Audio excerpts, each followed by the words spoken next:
काय भातुकलीचा खेळ खेळतोय? एका भिंतीला किचन, एका भिंतीला झोपायचं. शी. अहो ते तुम्हाला सवय नाहीये ना म्हणून असं होतंय.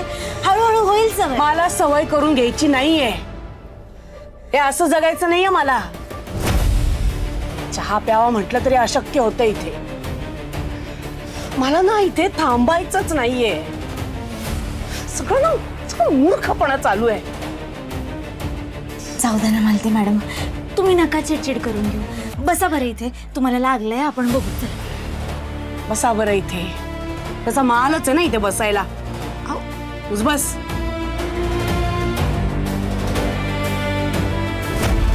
केवढ्या चिडल्यात मालती मॅडम. या अशा परिस्थितीत सर जरी घरी आले तरी आम्हाला बोलता येणार नाही. मी काय करते, त्यांना बाहेरच गाठते. हा, असंच करते.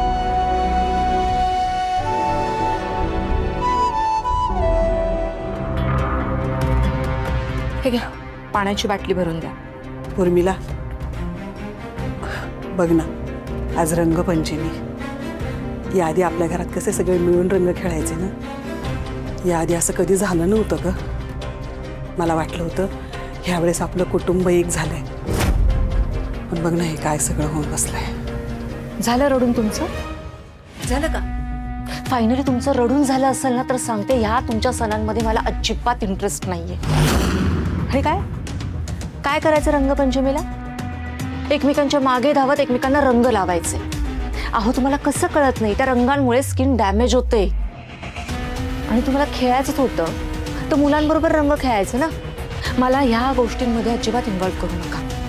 उर्मिला, मी लहान मुलगी नाहीये ग रंग खेळायला. पण नाही रंग खेळलो. अगं पण रंगपंचमी आहे ना, सणासुदीचं घरामध्ये गोडधोड तर व्हायलाच हवं का नको? हो, आज सण आहे ना, म्हटलं घरामध्ये गोडधोड व्हायलाच पाहिजे. करा ना, तुम्हाला हवं ते करा. गोड करा, तिखट करा, तुम्ही तुमचं करा आणि तुम्ही तुमचंच खा. हे किचन आता तुम्ही सांभाळा. सणासुदीचा किती आनंद असायचा या घरात. आधी कधी सण साजरा झाला नाही असं झालं नाही, पण आज ते घडतंय.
सर अजून कसे नाही आले?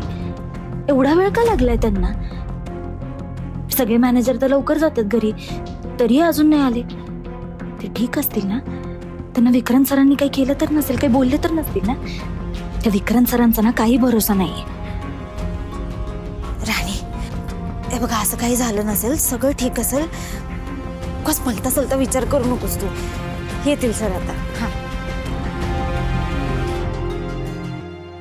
सर किती उशीर लावला तुम्ही? केव्हापासून वाट बघते मी तुमची. खूप काम होतं का हो आज? कसा गेला तुमचा दिवस? हा, सगळं ठीक आहे ना आता? No, all good. हा. अरे वा, शर्टची इस्त्री तर अजून तशीच आहे, म्हणजे छानच गेला असेल दिवस. चला, बरं झालं.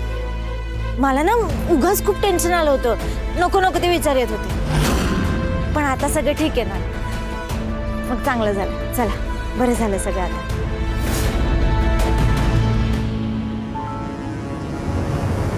सर, काय झालं? नाही, काही नाही.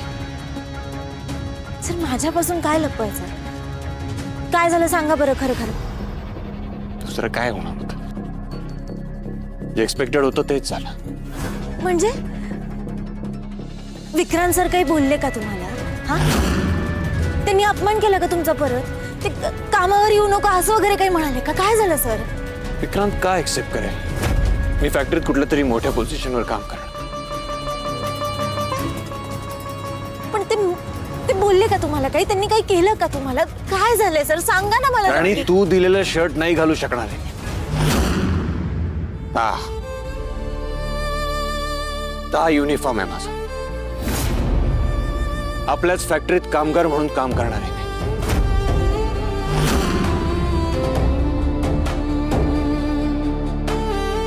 सराव, हे बघा, तुम्ही जाऊ द्या. तुम्ही ना असे खचून जाऊ नका. अहो, हे दिवस निघून जातील है ना? तुम्ही ना परिस्थितीला बत्तीशी दाखवा आणि तिला म्हणावं की मी तुला बदलणार आहे लवकरच, तुला जास्त काळ टिकू देणार नाही. हा, आणि सर, मला ना तुमचा खूप अभिमान वाटतोय आवाज. एवढं सगळं घडून गेलं दिवसभरात, तरी सुद्धा तुम्ही परत निघून नाही आलात. तुम्ही कामगारांबरोबर उभे राहिलात, काम केलं सर तुम्ही दिवसभर. तुम्ही ना खरे लीडर आहात. परिस्थितीशी कसं लढायचं ना ते तुम्हाला चांगलंच माहिती. म्हणूनच ही परिस्थिती बदलणार आहे. जे आपलं आहे ना सर, ते आपल्याला नक्की मिळणार आहे.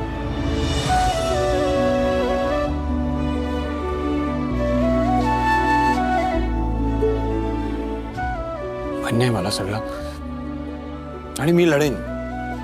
मी आणखी लढेन. पण मला असं वाटतं की आबांना आणि आईला मी कामगार म्हणून काम करतोय नको सांगूया, है ना? म्हणजे त्यांना नाही सहन होणार नाही. नाही सांगणार ते. पण जेव्हा तुम्ही आपलं सगळं परत मिळवाल ना,